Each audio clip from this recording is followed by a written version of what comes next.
না মানে খরগোশ মনে করছে যে নেকড়ে মরে গেছে, এই জন্য সে আতালে পাতালে দৌড় দেয়। তো নেকড়ে একটা বন্দুক নিয়ে তাকে পাগলা কুত্তার মতো খুঁজতেছে। রেডি হয়ে থাক।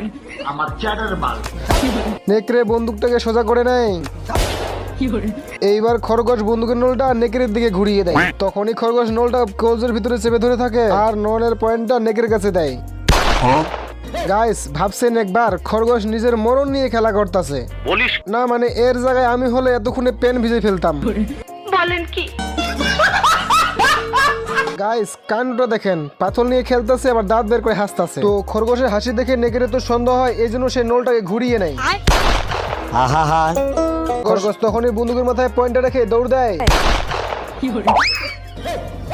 নেকড়ে একটা বোমা নিয়ে খরগোশের গর্তের ভিতরে ঢুকিয়ে দেয়। তো বোমাটা বের হয়ে আসে, নেকড়ে আবারও ঢুকিয়ে দেয়। তখনই নেকড়ে গর্তের উপরেই বসে পড়ে। তখনই হারামি খরগোশ